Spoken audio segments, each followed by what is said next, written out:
please, please, please stop chewing so loudly.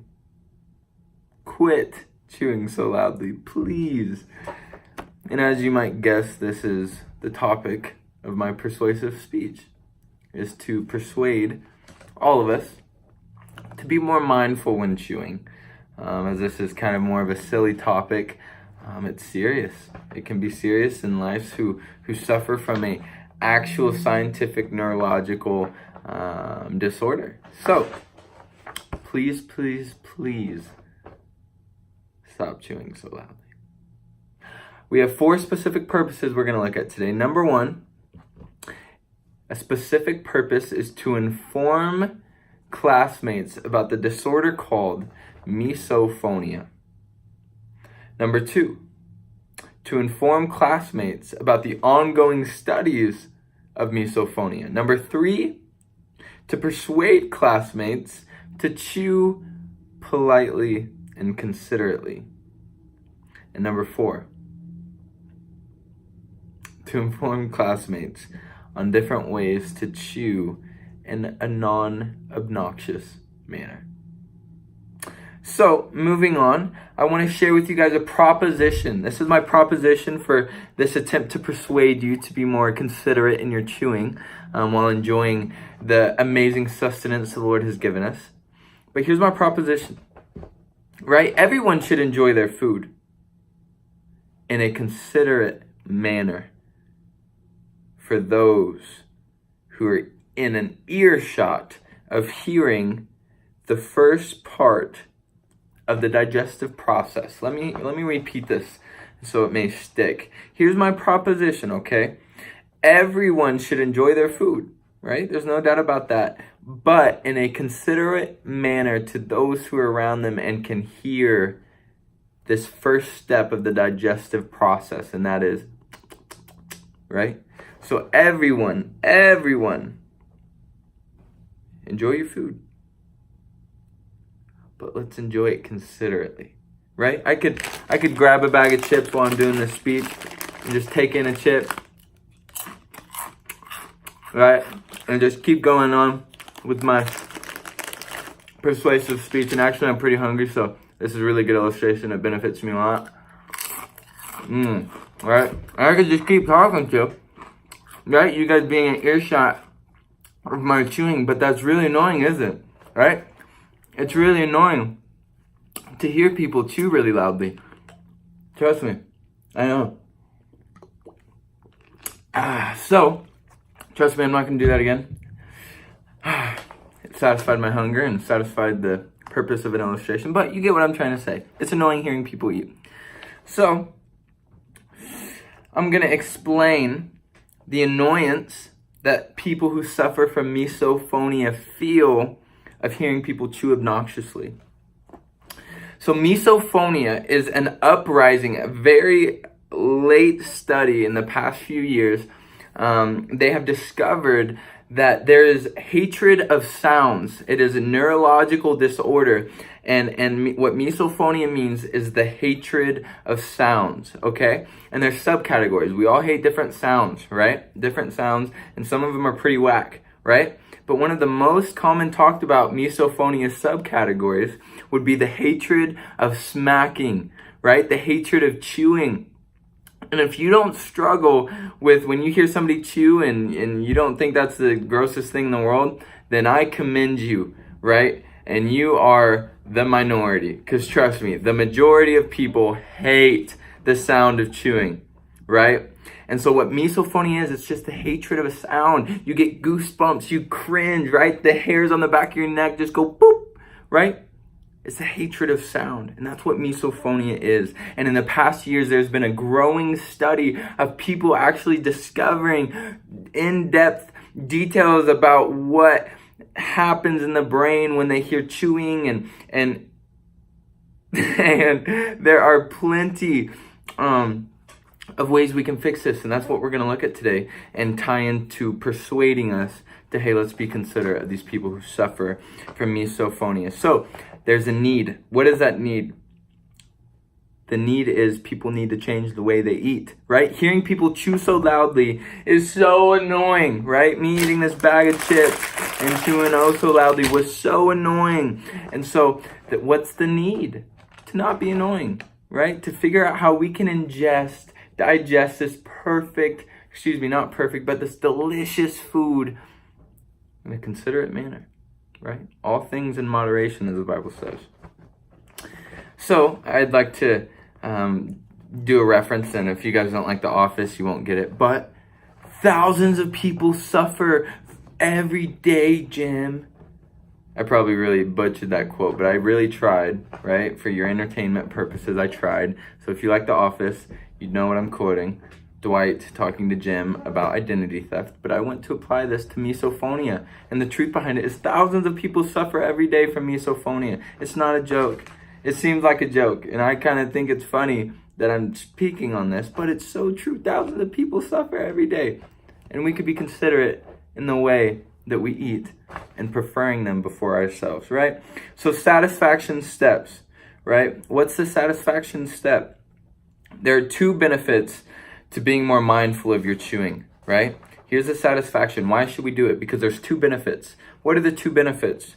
Number one, it forces you to slow down and enjoy your food. So instead of just rushing through to satisfy the hunger pains in your belly, you can enjoy that chip.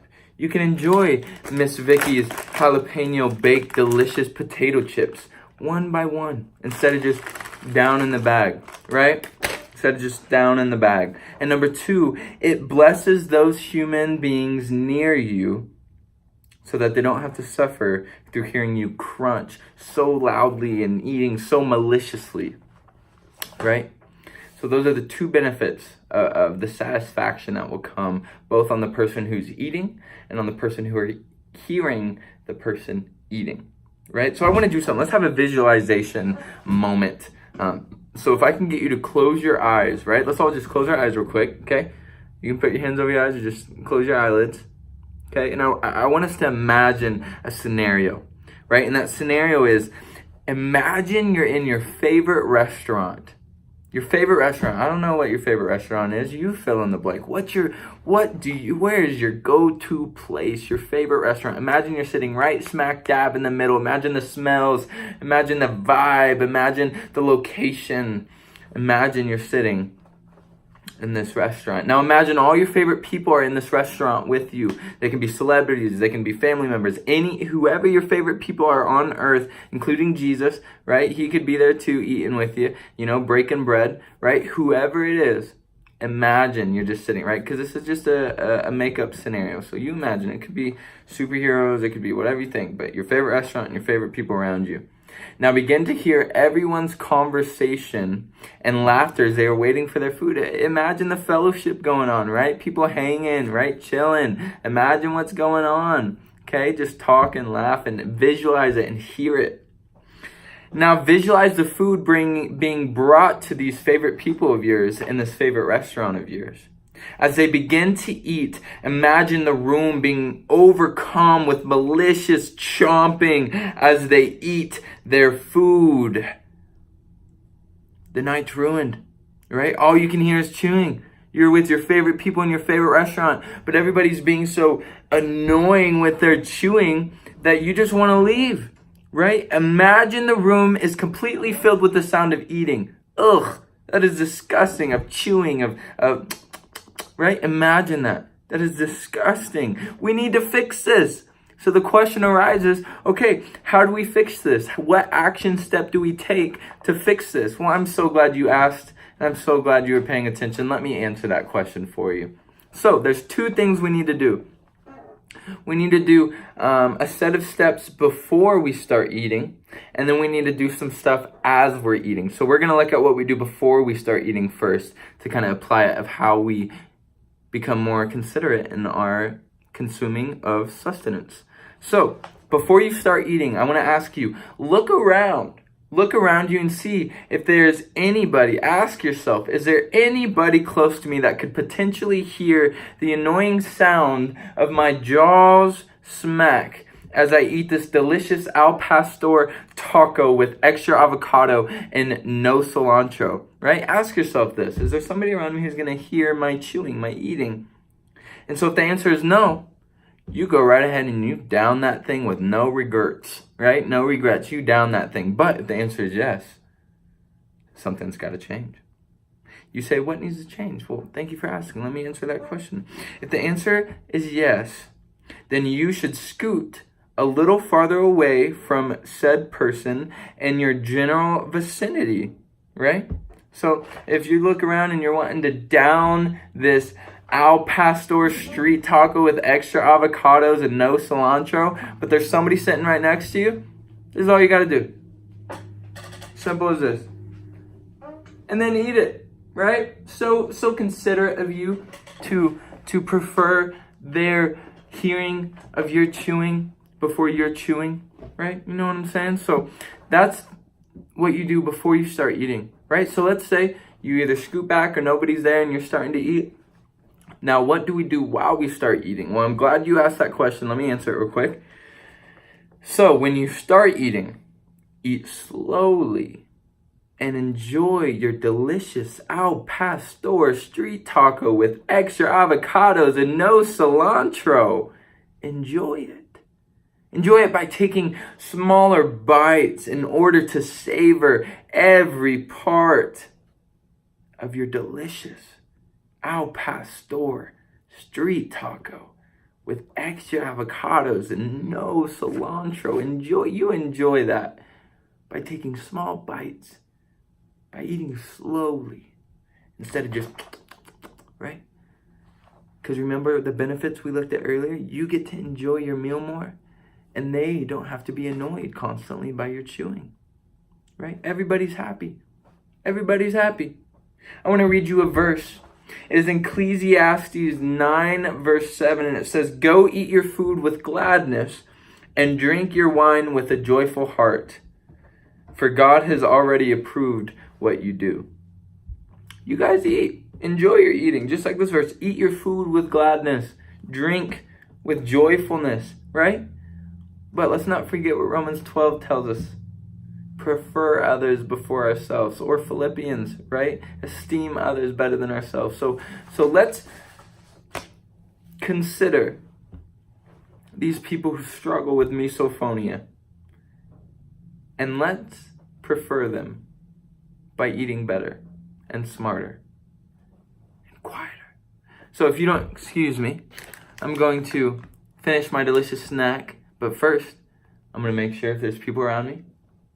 And if there is, I'm going to scoot a little farther. I'm just going to take one chip at a time and enjoy it. And so I would hope that you are persuaded to do the same. You guys have a great week. Enjoy your meals. And bless those people around you who struggle with misophonia. Thank you.